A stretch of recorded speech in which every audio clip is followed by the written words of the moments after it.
Jealousy and comparison are very common experiences that people have, especially if you're on the journey of increasing your self-worth, self-esteem, and confidence. I want to talk about this topic more deeply because usually when we're in this situation, we're dealing with the surface. Jealousy, comparison is kind of like the tip of the grass, but there's a whole root on the bottom. So if you're just trying to cut the tip, eventually it'll grow back and another instance will pop up and you find yourself in that same loop again. But the common strategy that people employ in this situation is either they try to bring down the object of their jealousy, either by actually doing something or just in their mind devaluing this person in other ways. Like if someone is really wealthy and there's jealousy around that, maybe you say, oh, but maybe they're not a good person, maybe they're this and that. Try to find faults in them to devalue them. Or the other strategy is to work on yourself, but from the place of lack, trying to be better, trying to be more competitive, trying to win, and put yourself in competition with whoever you're having these feelings towards. And both of these strategies do work temporarily. They gave you a sense of control and you temporarily elevate yourself in both of these strategies. But the core of comparison is really a deep sense of lack, a deep sense of not enoughness. And depending on the situation, the core could either be sadness or fear or both. And the sadness comes from this feeling that if someone else is better than you, they are more lovable, more worthy, all the love and attention and joy and happiness are going to them and not you. And the underlying belief structure is there's a finite amount of love and attention and joy and things that makes you feel happy and safe. And if someone else gets it, you have less. And another one is very related to that. It's the fear of that being taken away from you. I've had feelings in the past of, if I have a partner, thinking about, oh, but if he had the option of choosing me or this other person, in my mind, because I put this other person on a pedestal, there's a fear that my partner would choose them. And that's a very painful feeling. The fear of like losing what makes you feel joy and happiness and love and attention, all that stuff. So when you catch yourself in this loop, first, don't shame yourself. This is such a normal human emotion to have. Ow. Stop. This is very normal and so conditioned into us, especially if you're Chinese. Oh my gosh, our whole society is based on this hierarchy, this competitiveness, you win, I lose type of situation. So this is so conditioned in us. Don't feel bad about it and don't beat yourself up. Accept it and love yourself for it, because this is so painful. It's so painful to feel like you're not enough, to feel that you're less than, to feel that someone else might get what you need and that you are going to end up not having what you need. It's such a painful place. So have so much compassion and patience for this part of you. And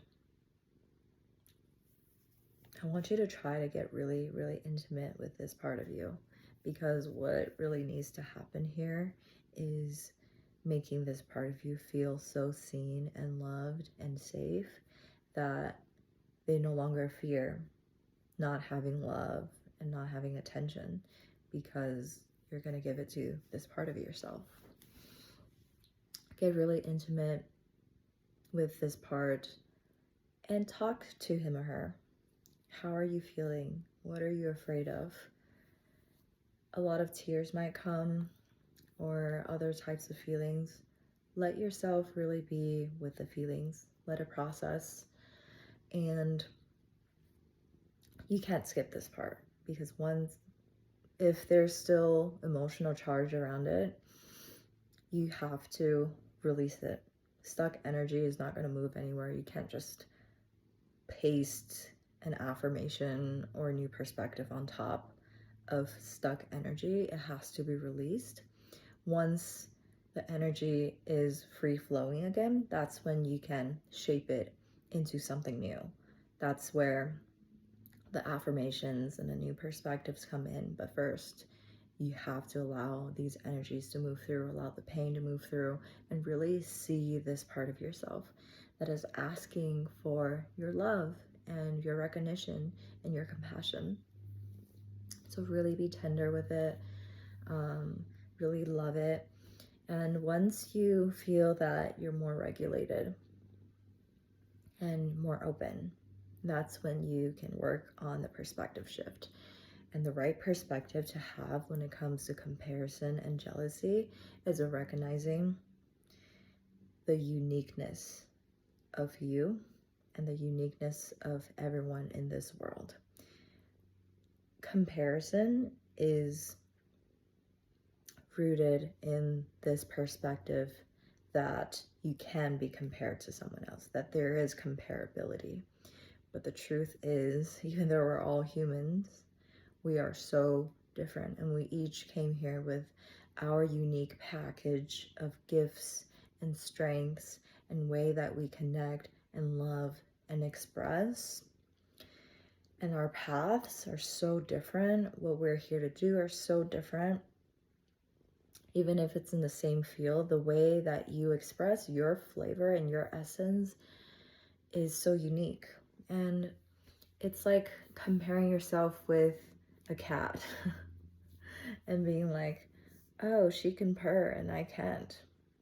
Like, that's ridiculous to you, because you recognize, oh, we're so different, and she's a cat, I'm a human.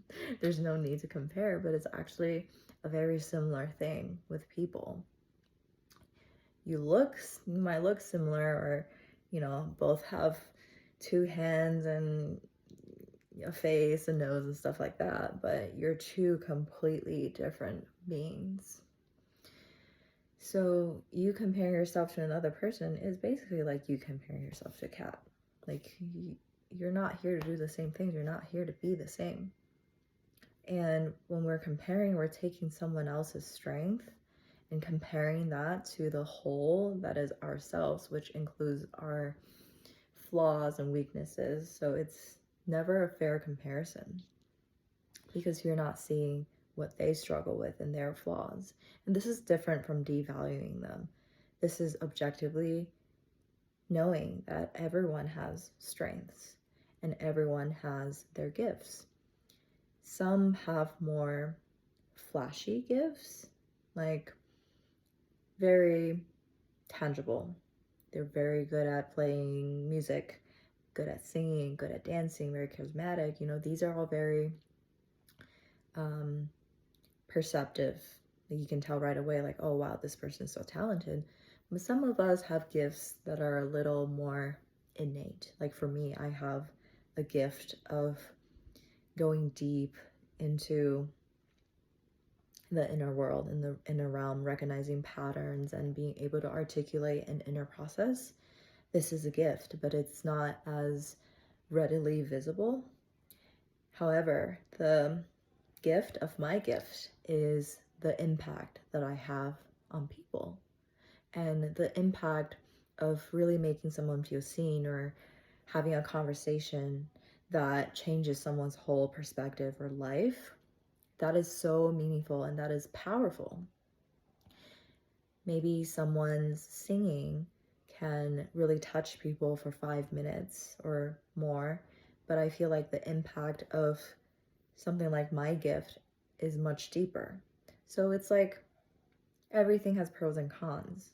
Mine is not as readily visible, and I don't get that immediate validation hit, but I know what I have is powerful and what I have is meaningful. So it's really about getting to know yourself, because you do have a gift. You are born with gifts and strengths, and it's on you to find that and to hone that and to master that.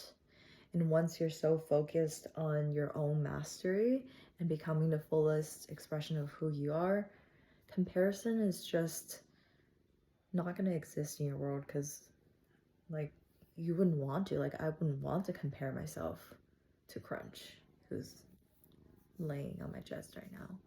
Like I just don't have the desire to, and it's stupid to me. And one day that's how you'll feel about comparing yourself to other people. And maybe that'll take a long time, you know. It's such a deeply ingrained conditioning. So like I said before, have patience for yourself, have grace. If it comes up again, just go through the same process. But I promise you, it'll be less and less each time as you get more anchored in loving who you are